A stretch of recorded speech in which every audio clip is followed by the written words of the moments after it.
Imagine a life where, I mean, every single system that's supposed to help you actually ends up pushing you further away. Yeah. A life just defined by hunger, by violence, the cold indifference of the streets. But then somehow, out of all that, incredible resilience and transformation can actually spring forth. It's quite a premise. It really is. Today we're taking a unique look into Jessie Thistle's powerful memoir, From the Ashes, My Story of Being Métis, Homeless, and Finding My Way. Such a powerful title, too. It is, and our mission here is really to unpack the core insights, the profound emotional weight of this truly remarkable book. And just so you know, you are experiencing a unique two-host conversation powered by Google's NotebookLM, which is designed to offer deeper, more dynamic book analysis. Right. And this book, it's just so much more than a personal story, isn't it? Absolutely. It's this raw, incredibly candid look at Métis identity, the really harrowing realities of addiction and homelessness, and, you know, the enduring impact, that intergenerational impact of trauma and systemic injustice, specifically in Canada. It's unforgettable. It really is a journey from the absolute margins, you know, to becoming a PhD candidate at, well, one of the country's top universities. And it's that tone, isn't it? That's so powerful. Thistle is just unsparing in his honesty, almost poetic in his language. Yes, poetic is the right word. And yet somehow, amidst all the incredibly raw descriptions, there's this surprising thread of hope woven right through it. The book feels like it's designed to inform, definitely to evoke this deep sense of empathy, and ultimately, you know, maybe inspire some profound change. All really shining a light on those systemic issues. Exactly, shining a bright, often pretty uncomfortable light on them. So as soon as you open this book, Jessie Thistle just, boom, establishes his powerful credibility, even when he's talking about his absolute lowest moments. Right. What is it about his approach that makes his voice feel so trustworthy right from the very start? Well, that's his ethos, isn't it? His inherent credibility just shines through. Okay. Thistle isn't just an author writing about something. He's a Métis Cree man who has actually lived through the exact experiences he describes, the deep addiction, the homelessness, incarceration. You've been there. He's absolutely been there. So his lived experience, it's not just background detail. It's the very foundation of his authority. When he talks about the streets or the gnawing hunger, the desperation of addiction, you just know he's speaking from a place of, well, absolute truth. You feel it. You do. Yeah. But what makes it even more compelling, I think, is that incredible transformation. Yeah. He doesn't just tell you he survived. He actually shows you through his academic achievements, right? His journey from those margins to becoming this respected scholar, a PhD candidate. That journey itself just reinforces his authority. That makes sense. And he doesn't, you know, self-glorify or pretend he was perfect. Not at all. Instead, he's incredibly open about his flaws, acknowledges his past mistakes, takes responsibility for his actions. And this honesty, this willingness to be so vulnerable without, like, asking for pity, Right. it builds immense trust with you, the reader. You feel like you're encountering someone truly, authentically sharing their life. I absolutely felt that. I mean, I found myself genuinely moved by certain parts, almost feeling the weight of what he went through. What is it in his writing that makes that emotional connection so immediate, so powerful? That's pathos, right? His masterful use of emotional appeal. It's woven all through the book. How does he do it? Well, he uses incredibly vivid imagery, for one, and he weaves in these deeply personal anecdotes, like snapshots almost. Yeah, the poems. Exactly. He includes actual poems he wrote during some of his darkest times, poems about suicide, about addiction's grip, about losing family. These aren't just, you know, literary tricks. They feel like direct windows into his emotional state. They let you glimpse the world through his eyes, feel what he felt, and he doesn't shy away from explicit, unvarnished descriptions of trauma. Definitely not. The brutal side of homelessness, the abuse he went through. And yeah, those bits can be uncomfortable to read. I'm sure. But they're clearly designed to evoke this visceral empathy, forcing you to confront the harshness he faced. And one of the most powerful things running through it is that motif of ashes. Yes. It's not just the title, right? It's like this symbolic anchor throughout the whole book. He describes moments where his life feels like it's just consumed, burned down to cinders. Right, personifying that despair. Exactly. Personifying despair, ruin.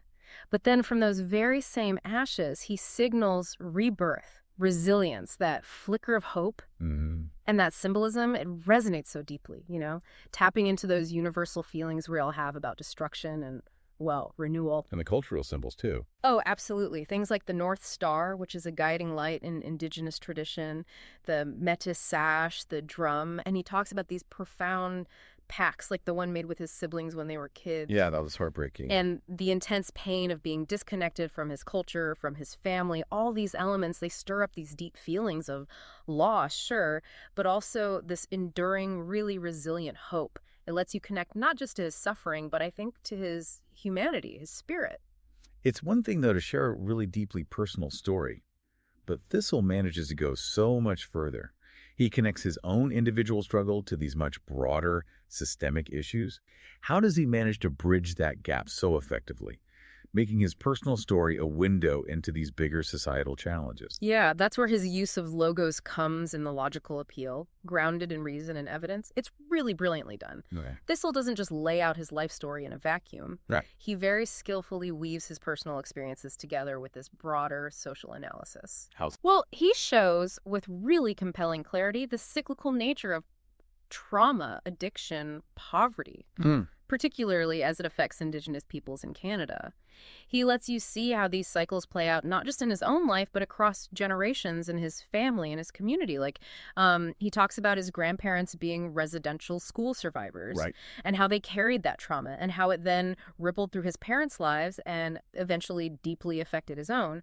And crucially, he gives you the historical and systemic context for his struggles. It's not just bad things happen to me. No, it's much bigger. Much bigger. He explains the devastating impact of policies like the 60 scoop, where thousands of Indigenous kids, including his own relatives, were just taken from their family, put into non-Indigenous foster homes or adopted out, completely severing their ties to their culture, their community. And he talks about the ongoing legacy of residential schools, too, how they forcibly assimilated generations, causing this immense intergenerational trauma that families like his are still dealing with today. So it's not just backstory. Not at all. These aren't just historical footnotes. They serve as powerful, logical evidence backing up his arguments about this pervasive social injustice. They show how systemic failures actually created the very conditions for his personal despair. Wow. And then his own journey through education towards reconciliation with his past, with his heritage that serves as living proof, right? Powerful evidence that transformation and healing are possible, even when facing huge systemic barriers. It makes the case logically, not just emotionally. Exactly. It's a testament to understanding the root causes, not just, trying to treat the symptoms. This book really is more than just a narrative. It feels like a masterclass in how powerful storytelling can be used to dissect these incredibly complex social issues. And for those of you who are reflecting on these deep societal challenges, maybe looking for more insights, we really encourage you to check out Mindful Moments. That's our YouTube channel. It offers AI book analysis, aims to inspire reflection, and encourages rational thought on a whole range of topics. Worth a look. Okay, so beyond these broad appeals, the credibility, the emotion, the logic, what specific rhetorical strategies and the actual craft techniques make this book so incredibly compelling and just plain effective. Oh, there are several key strategies Thistle uses that really make the book stand out. I mean, first, his poetic prose is just remarkable. Yeah, I mentioned that earlier. It's striking. It really is. Even when he's describing the absolute harshest realities, his language often has this lyrical, evocative quality, and he weaves actual poetry right into the memoir. He uses techniques like parallelism, repeating similar sentence structures to emphasize a point, Right. or personification, giving human qualities to things like hunger or the streets themselves. And it's not just fancy writing. It genuinely heightens the emotional impact and pulls you right into his subjective experience. And the imagery. Second, the vivid imagery is just undeniable. He doesn't just say he was hungry. He describes the gnawing beast in his stomach, that hollow ache that wouldn't leave. You feel it. You really do. Okay. He gives these incredibly detailed descriptions of street life, the smells, the sounds, the constant threat of violence, but also, importantly, those fleeting moments of connection, too. That detailed sensory language just pulls you right into his reality, makes his experiences feel tangible, unforgettable. And he contrasts things so much. That's the third thing, juxtaposition. Yeah. That's a really powerful strategy he uses constantly. He contrasts his past, which he often calls the darkness, right? That period defined by addiction and despair, Yeah. with his present recovery, his journey towards healing and academic success. And that stark contrast just powerfully highlights the incredible change, the resilience, the possibility of transformation. It's not just a simple before and after. It feels like a constant dialogue between the person he was and the person he's becoming. That makes sense. What else? Well, the dialogue and tone throughout the book are also really critical. He uses this conversational, often very matter-of-fact style, even when he's talking about profound pain. Yeah, it's not overly dramatic. Exactly. And that approach, it draws you into the raw experiential reality of his suffering without sensationalizing it, without letting you easily distance yourself. It feels very direct, almost like he's just speaking right to you, sharing his truth without any filter. Okay. And then there's the profound symbolism. We mentioned the ashes motif, but beyond that, he integrates indigenous lore, some subtle biblical references here and there, and various cultural artifacts like sweetgrass or the drum. These symbols aren't just decoration. No, they feel deeply meaningful. They really do. They serve as these anchors, both literal and figurative, to meaning, to healing, and to his reclaimed identity. They're like threads connecting him back to his heritage, providing a framework for understanding his whole journey. And the structure, it seems chronological mostly. It is. The chronological organization, while seeming straightforward, is actually very strategically punctuated by these pivotal turning points.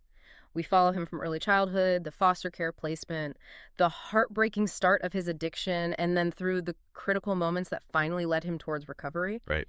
And that structure, following that path, lets you witness the slow erosion of his stability, but then also the gradual, incredibly arduous path back. It makes his transformation feel earned and just incredibly powerful. Okay, one more. Yes. Finally, his appeals to community and family, these are absolutely central. Thistle repeatedly highlights how critical social bonds are, just for survival, let alone self-worth. He talks about that powerful pact with his siblings that promise to always find each other. And he details the profound support he eventually got from elders, from family members who, crucially, never gave up on him. So it's not just a story about individual willpower. It's very much about the essential role of connection and community in healing. So, okay, we've dug into all these layers, the narrative choices, the rhetorical strategies. What does this all really mean for the book's overall effectiveness, and maybe more importantly, its impact on, us, the readers? Well, I think it means Thistle powerfully achieves what he sets out to do. He absolutely raises awareness of the lived realities of Indigenous homelessness, addiction, the intergenerational trauma fueling them. And he doesn't ask for pity, does he? Instead, he invites compassion, he demands education, a deeper understanding. Right. And his rhetorical choices, that profound personal vulnerability, the rich cultural references, the raw, unvarnished storytelling, they feel exceptionally well suited for all kinds of audiences. He really manages to bridge significant gaps in understanding, I think, between those who've experienced these traumas and those who, well, haven't. And what's really effective is how he maintains the strong logical consistency and ethical persuasion through the whole book. He avoids logical fallacies, avoids manipulative tactics. Instead, he chooses honest self-examination and this robust systemic critique. He even points to his own faults. Exactly. He acknowledges his own faults, his agency, and his past struggles, which really lends balance and fairness to the whole account. It stops it from feeling like just a one-sided blame game. That's important. It is. The book's evidence relies heavily on his intensely personal story, obviously, but it's so thoughtfully complemented by these well-researched historical references and that crucial cultural context. It creates this holistic, highly credible, and just deeply resonant account. The emotional impact is undeniable, it's huge, but it's always accompanied by this reasoned reflection. That makes the memoir both deeply moving and at the same time intellectually thought-provoking. And what's fascinating, I think, is how the book invites readers like us to see addiction and homelessness not just as personal failures, which is often the easy, simplistic narrative we get, right? Yeah, the default. The default, but instead to see them as direct results of systemic forces, of intergenerational trauma, and that offers a much richer, more multidimensional analysis. It challenges our ingrained biases. That shift in perspective is crucial. It really is, because it moves the whole conversation away from just individual pathology towards looking at societal responsibility. And Thistle also powerfully grounds Métis tradition. that struggle for cultural reclamation. He doesn't just tell his story, he asserts his identity, the resilience of his people, and that powerfully pushes back against harmful stereotypes, against historical erasure. It feels like a vital act of self-determination through storytelling. So what From the Ashes ultimately delivers, then, is this incredibly powerful testament to resilience, yeah, but also to truth-telling, Absolutely. and just to the human spirit's capacity for transformation. Even when facing just overwhelming adversity and these profound systemic injustices, it really makes you think, doesn't it, about what it takes to find your way back from that absolute edge. It really does. This book challenges us, I think, to question our own assumptions, to really try and understand the profound impact history has on individual lives today, and to consider how people can find healing, how they can reclaim their identity, but often within the context of their community and their culture. It just profoundly expands our understanding, and it makes you realize, gosh, there's always so much more to learn. Yeah, definitely. And if this discussion has sparked your curiosity, if it's encouraged some deeper thought for you, remember to explore Mindful Moments. That's on our YouTube channel, and also listen to our podcasts.